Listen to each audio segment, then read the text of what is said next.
Woohoo! Mystic GLoLady here. This is the horoscope for Taurus for 2015. I'm going to shuffle a couple more times. I've already shuffled prior. And we have beneath us the Five of Pentacles, the material trouble. You need to put that behind you. It is beneath you, what you have to work with. You have new beginnings with you. You have the Ace of Pentacles, new beginnings with money, new feelings of joy, and I can do this. The Chariot in the second house of your resources and your financial, your property, taking things into your own hands, because it's looking pretty good. I mean, you know, the emotions, the moon in the third house would be communications. It would be short distance travels, and you know, when you're talking about it, it's like, dang, Taurus, it looks pretty good coming up here for June. You have the King of Cups in the fourth house, and that means that things are looking really good. You're looking you're looking great. Now the Eight of Cups in the fifth house of family, fun, resources. It looks like it's not as happy an occasion as what it could be.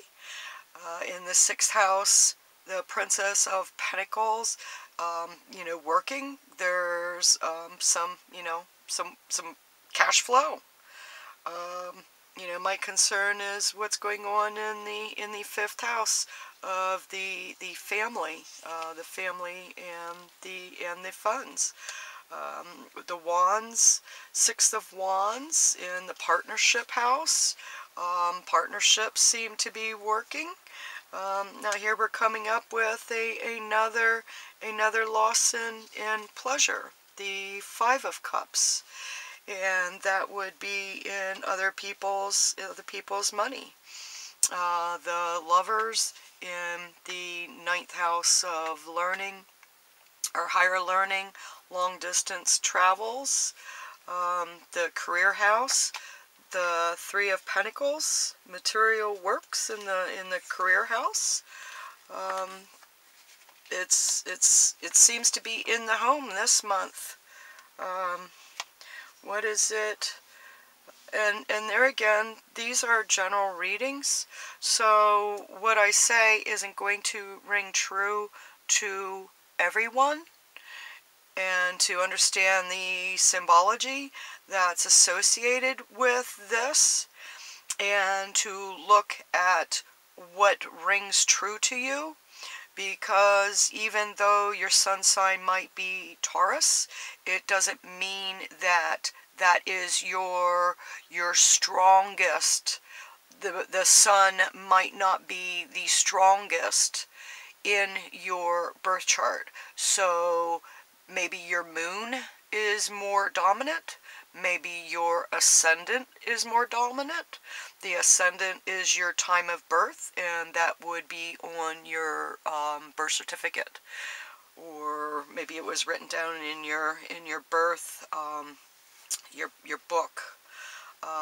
Maybe your parents kept a book of your birth and all that other kind of good stuff in there, because things are going around outside of you, but it seems like you're having more problems on the inside, the things that are close to you, contracts, dealing with other people's money. It looks like there is a problem there. As I said, these are general, so if you're having problems and you'd like to get a reading, I would most love to do a one-on-one because that's when we can really go in depth to find out. But it seems like everything is going decent, except, you know, what is close, that you're not as happy as you could or should be. Is there some things that you're keeping in, you know, up here in your 12th house? That those are hidden enemies, institutions. There's a negative of a flow in dealing with something of such. So you know, you're keeping things in. Don't keep things in. Find someone that you can share with. Because when you hold it in, that's when it's you know, it hurts more.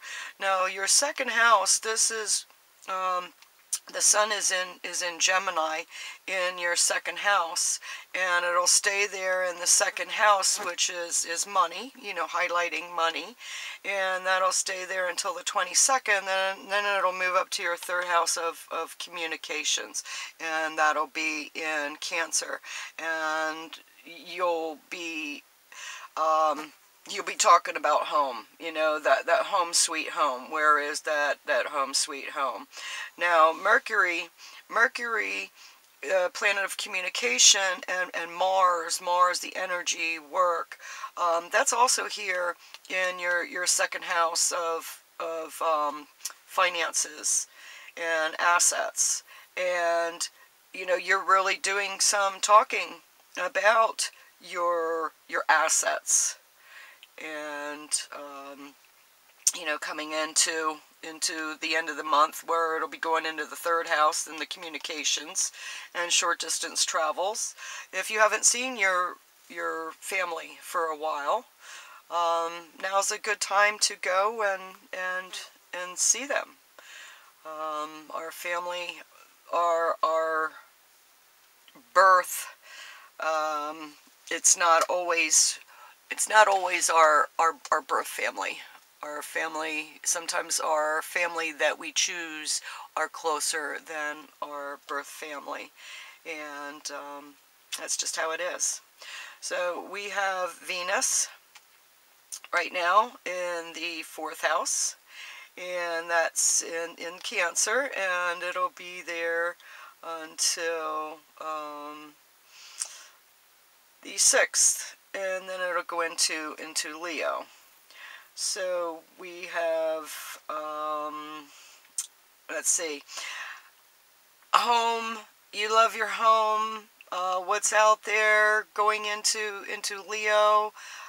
Is that where some of it is a little bit unhappy, because our home isn't as we want to show it? We are hiding and not really allowing others to see our unhappiness in our home. You know, Jupiter's multiplying in there, and let's see, 1, 2, 3, 4, 5. Yeah, Jupiter's multiplying in there. So whatever's not making you happy, Jupiter is multiplying it. You're going to have to really do some soul searching on this one. You know, what is not making you happy? You know, how can you change it? You know, work, it seems like work is going, you know, okay.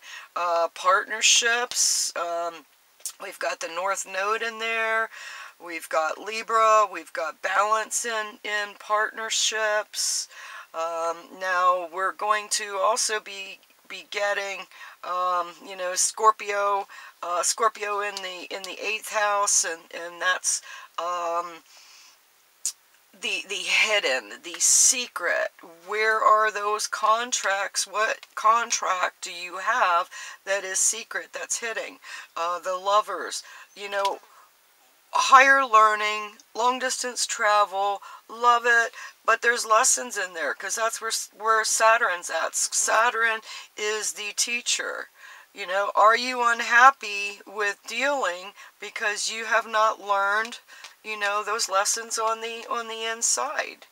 You know, why are you not happy? There's something in the middle of it that's not, it's not bringing you joy. So if you keep it in, it's going to continue to fester.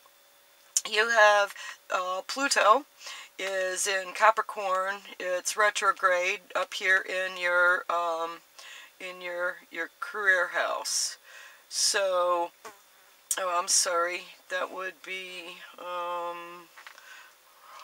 here, because we have Uranus is over here in the 12th house, and I guess that what you're hiding is going to be coming out. Or is that what you're afraid of? You know, is that why you're keeping it in? Because you're afraid of it coming out.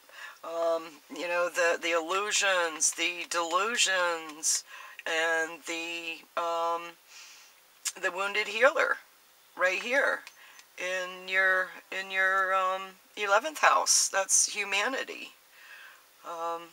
What can you do? What can you do to heal humanity, but at the same time heal yourself? Those things that have been in you, that are playing in you, you aren't alone. There's others who feel the pain that you do. And to get them out will bring a relief, because who cares what other people think or feel or say when it comes to you and feeling better? You know, there's always going to be somebody who does not like you, who, for whatever reason, there's always going to be that person. So to try to please everyone, you will deplete yourself just trying to please everyone. So don't try. I mean, if you want to be unhappy, try all you want, but you will not like everyone. Everyone will not like you. You can learn to accept people as they are and forgive others for not being as perfect as you are, because we know we're not perfect, so why do we hold others to other perfect standards? So release it. Whatever ails you have inside you, there are others who feel the same way also. So find a support group, share it, and get it out, and you will feel a load lifted, okay? Keep it in, and why keep it in? Why keep it in? Be happy. Okay, Taurus, this is your reading for June 2015, and I will look forward to seeing you in July. And please tell me that you got that icky goo out and you feel much better for it. So, peace.